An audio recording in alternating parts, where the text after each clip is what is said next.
네, 강프로입니다. 자, FST 보겠습니다. FST가 오늘 그쵸? 장중에 25% 정도까지 강세를 보이면서 이 종가에는 조금 밀렸는데 굉장히 강한 움직임을 보였습니다. 근데 그 전에 시세를 한번 내면서 신고가를 만들었죠. 자, 그래서 저는 오늘부터 공략을 시작을 했는데 왜 공략을 했는지부터 이야기를 드리겠습니다. 자, 요 내용입니다. 내용을 한번 보시면 FST 삼성전자 60조 테일러시 최첨단 반도체 공장 세계 최초 펠리클 기술 개발 양산에 성공했다. 자, 이게 HBM 지금 요즘에 HBM은 그 모르는 사람이 없죠. 근데 펠리클 기술은 파운드리 쪽입니다. 파운드리 팹에 들어가는 건데, 자, 이걸 지금 삼성전자에서 투자를 할 수밖에 없는 게 삼성전자는요. 지금 이렇게 보셔야 돼요. TSMC죠. TSMC에 비해서 양산되는 파운드리 공정이 많이 좀 밀려 있는 그런 상황입니다. 실제 지금 AI 반도체 이쪽도 거의 대부분 거의 90% 이상이 TSMC에서 제조를 하고 있다고 보시면 되고요. 물론 설계는 엔비디아에서도 하고요. 그리고 뭐 AMD에서도 하고, 그리고 인텔 쪽에서도 인텔 파운드리에서 못하는 부분을 일부는 그 TSMC에서 감당을 하고 있습니다. 삼성 쪽으로는 거의 안 들어오고 있는 그런 상황이에요. 근데 여기서 기술에 대한 투자를 지속적으로 해야 될 수밖에 없고, 그런 부분에 대한 내용의 수혜를 FST가 지금 받고 있다고 보시면 됩니다. 자, 누가 이길까? 내가 이길까? 제가 이길까? 이게 중요한 게 아니라 삼성전자가 지속적으로 투자를 하고 있다. 그렇죠? 21년 4월 달에 이미 삼성에서 이 지분 7%를 획득하면서 강세를 보였고요. 자, 이런 기업이 있죠. 레인보우 로보틱스입니다. 자, 내용 한번 보세요. 레인보우 로보틱스가 지금 삼성에서 투자를 했다는 내용은 사실상 다들 알고 있을 겁니다. 지금 계속해서 물량을 늘려온 결과 15% 정도까지, 그리고 거의 뭐 자회사로, 그 자회사가 아니라 인수 절차를 밟고 있다고 보시면 되고, 무엇보다 올해 초 2월 달 정도에는 삼성전자에서 이 계획했던 것보다 빨리 그 흡수하겠다, 그런 내용을 발표한 바가 있습니다. 그러면 FST 같은 경우에도요. 지금 그 FST가 가지고 있는 펠리클 기술, 그렇죠? 이 펠리클 기술은 이 팹에 들어가는 무엇보다 이 그 파운드리 쪽에서는 굉장히 조금 고차원적인 기술이기 때문에 이런 부분까지 흡수를 하고 삼성전자는 빨리빨리 커야 지금 AI 반도체 다음 버전에, 그렇죠? 다음 세대의 공정을 많이 높여서 받아올 수 있습니다. 무엇보다 EUV라고 들어보셨을 겁니다. 그 EUV에 들어가는 그 미세화 공정의 한 축을 또 담당하고 있기 때문에 FST에 지금 나오고 있는 강세 구간, 그렇죠? 그리고 무엇보다 여기서 진행되고 있는 시세가 나오기는 했지만 시가총액이 7천억 정도밖에 되지 않고 있다는 그런 부분, 이런 부분을 감안하면 우리가 꾸준하게 봐야 될 종목이다. 그렇죠?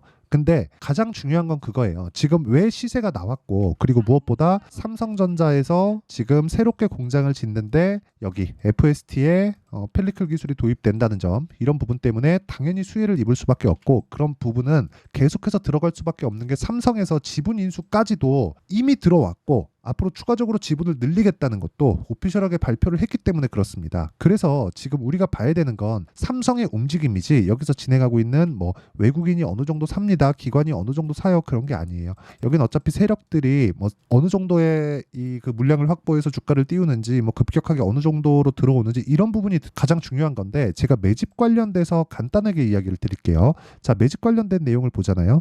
이쪽 구간 있죠. 이쪽 구간, 이렇게 진행되는 구간, 그렇죠? 다들 여기서 매집한다고 생각하거나 아니면 거래 없이 하락하는 이쪽 구간에서 매집을 한다고 생각하실 겁니다. 근데 이렇게 매집하는 게 아니에요. 정확하게 말씀드리겠습니다. 매집은요, 여기서 하는 겁니다. 요날 매집하고요, 오늘 매집하는 거. 왜 그러냐면 과거와는 달리 매집에 대한 주체 자체가 펀드예요. 펀드는 운용자가 있죠. 운용자는 컷 비중을 정해놓고 들어옵니다. 자, 비중이 얼마 안 들어갔다고 하더라도 떨어지는 과정에서 계속해서 모아갈 거예요, 이런 보고서를 냈다고 쳤을 때 그걸 상부에서 받아줄 수 있을까요? 아니죠. 아니에요. 펀드는 시장에 따라가야 됩니다. 그렇죠? 시장에 따라가야 되는데 시장에 안 따라가고 계속해서 떨어지는 주식을 펀드에서 가지고 있을 수 있을까요? 시장 수익률을 계속해서 맞춰서 가야 되는데 그 자체가 불가능하죠. 그래서 펀드에서 운영하는 자금 자체는요, 특히나 공모펀드 시장이 요즘에 굉장히 크게 진행되진 않지만, 공모펀드 같은 경우에는 무조건 삼성전자나 하이닉스 시장을 커버하기 위해서 이쪽에 대한 비중이 굉장히 높고요. 그리고 특히나 헤지펀드라고 하죠. 절대수익 추구형. 이쪽 펀드들은요, 어쩔 수 없이 올라가는 구간에서 매집을 해야 될 수밖에 없습니다. 그래서 내가 가격에 대한 판단이 섰을 때 꾸준하게 수익을 낼 수 있는 상황, 그쵸? 그래서 저도 올라가는 구간에서 철저하게 맞춰서 매매를 한다. 오늘 제가 FST를 매수를 한 이유도 그것 때문이고 왜 매수를 했는지 그쵸? 상황이나 산업군이나 배경에 대해서는 지금까지 이야기 드린 게 전부입니다. 자, 그래서 이런 부분을 이해했을 때 어느 정도까지 수익을 낼 수 있는지 실제 제 계좌 수익률을 오픈하겠습니다. 자, 내용 보시면 1월 1일부터 4월 15일까지 내 계좌 수익률은 79% 정도 되고요. 한 80% 정도. 그쵸? 조금 더 올라가면 100%입니다. 자, 그러면 이건 계좌 수익, 종목 수익이 아닙니다. 계좌 수익을 이 정도 내고 있다는 건 이거는 손실 부분이 포함되어 있다는 것이기 때문에 조작이 불가능하죠. 그럼 어떤 종목을 매매하길래 이 정도의 수익이 나는지 한번 보면 내용 간단합니다. 종목을 제가 어떤 타점에 공략하는지 그 내용을 보시면 되는데 자, 첫 번째 에브리 보십니다. 어떻습니까? 그쵸? 반도체나 그런 부분 바이오나 그런 부분이 아니더라도 로봇 관련된 종목도 어때요? 올라가는 구간에서 매수를 해야 된다. 즉 저가에 사지 말자. 그래야 내가 단기간의 수익을 뽑아낼 수 있고 그 단기간에 보는 수익이 47%. 단타를 치라는 게 아닙니다. 하루에 47% 단타를 어떻게 벌어요? 그쵸? 하나, 둘, 셋, 3거래일. 최장 2주 잡고 매매를 진행해야 됩니다. 자, 다른 종목을 봐도 마찬가지입니다. DI. 자, 내용 보세요. DI 어때요? 26%, 22%, 18% 계속해서 수익을 내고 있죠? 근데 저가에 사지 않는다. 올라가는 구간에서 사야 된다. 그리고 이런 내용에 대한 부분을 제가 소통방에서 공유를 하고요. 자, JNTC 흥구석유 같은 경우에도 마찬가지입니다. 오늘자인데 자, 보세요. 4월 15일 시장가면서 8시 46분 장 시작 전에 공유를 하고요. 자, 내용 한번 보시면 JNTC 자, 내용 보시면 오늘 올라가는 구간에서 계속해서 매매를 진행하고 있다는 점, 돌파하는 구간에서 매매를 진행할 수 있다는 겁니다. 자, 그래서 매매하는 과정에서 내가 너무 어렵다 하시는 분들은요. 소통방으로 들어오시면 되고 10억 만들기 프로젝트를 진행하고 있습니다. 그래서 구독과 좋아요 이 두 개 눌러주시고요. 상단에 있는 전화번호로 10억 자 또는 소통이라고 문자 보내주시면 됩니다. 자, 그러면 자, 흥구석유 말고 오늘 이야기를 드리는 FST. 자, 이 내용을 보더라도 어때요? 정확하게 돌파 구간에 공략을 했죠. 중간중간 매매하는 과정이 있었죠. 자, 그리고 제가 여기 분봉 타점을 보여드리더라도 어때요? 다 확인하고 매매한다. 그쵸? 확인하고 매매했을 때 급등세. 오늘 거의 한 10%대 수익권에서 마감이 됐습니다. 뭐 장중에 조금 더 높여서 마감이 돼도 괜찮을 뻔했는데 뭐 그런 부분은 조금 아쉽지만 계속해서 보유하고 있다. 그런데 왜 보유하는지는 아까 전에 말씀드렸죠. 가격이 먼저 반영하는 매집 구간이기 때문에. 그렇죠? 그래서 그 매집 구간에 대한 부분, 가격, 타점, 이 내용에 대한 부분을 제가 다 공유를 해드릴 테니까 여기 소통방에 들어와서 10억 만들기 프로젝트에 참가하시면 되고 구독과 좋아요 눌러주시고 상단에 있는 전화번호로 10억 또는 소통이라고 문자 보내주시면 됩니다. 자, 그러면 제가 어느 정도의 수익을 내고 있는지 여기 있죠? 그쵸? 그리고 어떤 타점을 잡고 있는지 그쵸? FST입니다. 어떤 타점을 잡고 있는지 제가 다 이야기를 드렸으니까 이 내용을 토대로 여기 FST에서 내용을 보잖아요. 그러면 더 간단하게 보실 수 있습니다. 정확하게 돌파 구간만 공략을 하자. 주식시장은 앞을 반영한다. 즉 주가가 사전에 그쵸 강세를 보이면서 그쵸 거래가 확 터지면서 올라왔다는 건 무언가 호재가 있다는 겁니다. 그러면 거래가 터지고 나서 시세가 올라가고 나서 가격을 받쳐주고 나서 그때부터 우리는 호재가 뭐가 있는지 상황이 어떻게 전환이 되는지 그 내용에 대해서 체크를 하는 거예요. 무슨 얘기냐? 제가 이 내용까지 이야기를 들으면 내용이 너무 길어지죠. 그래서 자 보세요. 올라가는 상황에서 우리가 체크를 시작하는 겁니다. 시세 체크를. 즉 여기서부터 어떤 내용인지 파악하는 거예요. 즉 어떤 구간을 돌파하는지에 따라서 내가 이 종목을 볼지 살지 말지 팔지 보유할지 아니 물렸으면 어떻게 할지 이런 부분을 체크를 하자는 겁니다. 내가 먼저 뭐 어디 돌파하지 않고 뭐 바닥권에서 여기서 샀는데 주가가 계속 올라가요. 어디서 팔아야 돼요. 떨어지면 또 팔고 나면 올라가고 고가 또 물려 이런 상황 만들지 말라고요. 여기하고 여기는 확인이에요. 그럼 지금은 뭐예요? 확인하고 또 올라오네. 뭔가 있다. 근데 거래 터졌네. 누가 들어왔다? 세력이 들어왔다. 그럼 세력이 들어오는 구간에서 우리는 뭘 해야 돼요? 매수 타점 잡자. 즉 가격이 중요하다. 왜?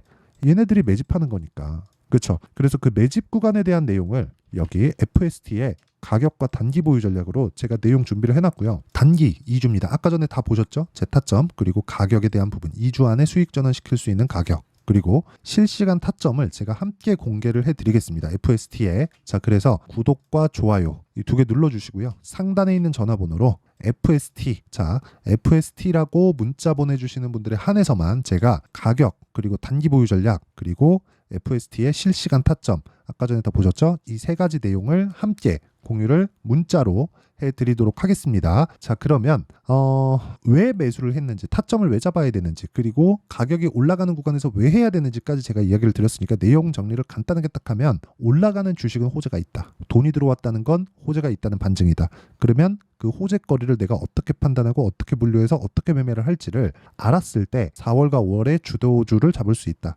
결과적으로 올라가는 종목을 사야 되는 거니까, 그러면 그 올라가는 구간에서 어떻게 사야 되는지를 제가 다 이해를 시켜드리도록 할 테니까 영상 끝까지 시청하시고요.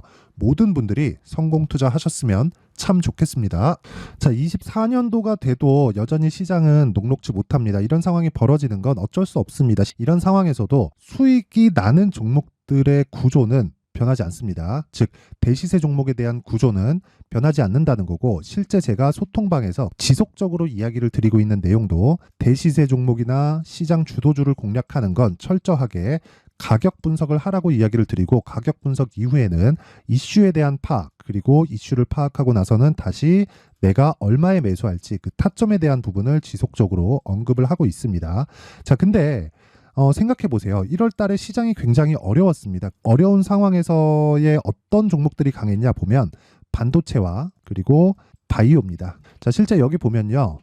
HLB에 제가 실제 매매한 내용을 띄워놓고 보여드리고 있는데, 1월 22일부터 매매를 시작해서 4일 동안 31%의 수익 마감이 됐고요. 그리고 여전히 신고가 종목입니다. 자, 그리고 그 다음 어보브 반도체, 이름을 보시다시피 반도체 종목이죠. 그리고 AI 반도체는 지속적으로 강세를 보이고 있습니다. 이 종목도 신고가를 먼저 달성한 이후에 제가 21%의 단기간에 21%의 큰 수익을 내고 마감이 됐습니다. 다시 재공략을 준비하고 있고, 이런 부분은 소통방에서 다 공유를 해드립니다. 자, 그리고 그 다음 코세스. 자, 코세스 같은 종목도 당연히 그쵸, 신고가 종목이고요. 그리고 반도체 종목입니다. 이 종목도 영업일 기준에서 이틀 동안 대략 한 15%의 수익 마감이 됐습니다. 내용을 한번 보시면 어떻습니까? HLB를 포함해서 뭐 30%, 20%, 뭐 15% 이런 식의 수익이 지속적으로 발생하고 있는데, 이 세 종목 모두 다 신고가 종목이고 1월 달에 시장이 약세를 보이고 있는 구간에서도 강했었던 그런 종목입니다. 특징점이 하나 있는데, 그 이슈에 앞서서 가격이 먼저 반영했다는 거죠. 자, 근데 그게 기업 밸류업 프로그램이라고 하죠. 그 종목들도 마찬가지입니다. 오늘은 그 부분에 대해서 이야기를 드릴 텐데, 그렇게 제가 가격을 먼저 보고 이슈에 대해서 파악하는 이유는 결과적으로는 큰 시세를 먹기 위한 사전 준비 작업입니다. 실제로 큰 시세를 먹기 위해서 사전 준비 작업을 했을 때 여기 레인보우 로보틱스 127%, 그리고 ISC 98%, 그리고 한미반도체 97%의 큰 수익을 내는 상황을 만들 수 있습니다. 어떤 식으로 소통방에서 진행됐는지, 그쵸? 그 상황을 제가 이야기를 드린 건데, 이런 상황도요, 당연히 신고가를 공략했을 때 가능한 겁니다. 자, 그러면 이번에도 마찬가지입니다. 그쵸? 정부 주도의 코리아 디스카운트 해소 방안이 2월 달에 발표를 하고요. 그리고 2월 달에 발표된 내용을 토대로 주가가 움직이는 게 아니라 이미 움직인 내용이 있죠. 실제 이 내용은 크게 중요한 게 아니라는 겁니다. 실제 움직인 내용을 보면, 자, 기아차입니다. 실제로 12월 달에 신고가를 만들어 놓고 정부에서 입김을 불어 넣으니까 순식간에 기아차를 포함해서 현대차 같은 거대 기업들의 주가가 2주도 채 되지 않아서 40% 정도의 큰 시세를 냅니다. 자, 그러면 우리는 어떤 종목을 봐야 될까요? 이슈를 파악해야 되는 것도 맞지만 철저하게 가격에 맞춰서 매매를 해야 되는 게 당연히 중요합니다. 정부가 주도하는 정책 방향이 있겠죠. 그 방향에 맞춰서 우리가 종목을 찾을 필요가 있다. 자, 그러면 답이 나왔습니다. 정부가 주도하는 방향에 맞춰서 제2의 기아차를 찾는 게 지금은 중요하다. 근데 정부 정책의 방향에 맞게 가자. 그랬을 때 앞서서 제가 보여드렸었던 내용인 여기 레인보우 로보틱스 127%, 그리고 ISC 98%, 그리고 한미반도체 97%와 같은 수익을 낼 수 있습니다. 물론 시간에 대한 부분은 최소 2주의 시간이 필요하고요. 그리고 최장 3개월 안에 끝내야 됩니다. 자, 기아차의 시세를 보셨던 것과 같이 2월 달에 정부 정책의 방향이 결정되고요. 바로 3월 달이면 시행입니다. 자, 그러면 우리는 거기에 맞춰서 당연히 종목을 찾아야 되고, 제가 제2의 기아차를 찾아놨습니다. 제가 아까 전에 소통방에서 이야기를 드렸었던 내용 다 공개를 해드렸는데, 그 내용처럼 종목만 받고 싶다 하시는 분들은요, 상단에 있는 제 전화번호로 대시세. 자, 대시세라고 문자를 보내주시면 정부 정책의 방향에 맞는 종목을 모든 분들에게 무료로 공개를 해드리도록 하겠습니다. 자, 제가 원하는 건 채널 성장이 목적입니다. 자, 그래서 구독과 좋아요 꼭 좀 부탁드리고요. 모든 분들이 정부 정책에 맞는 방향으로 매매를 이어가서 큰 수익 보셨으면 좋겠습니다.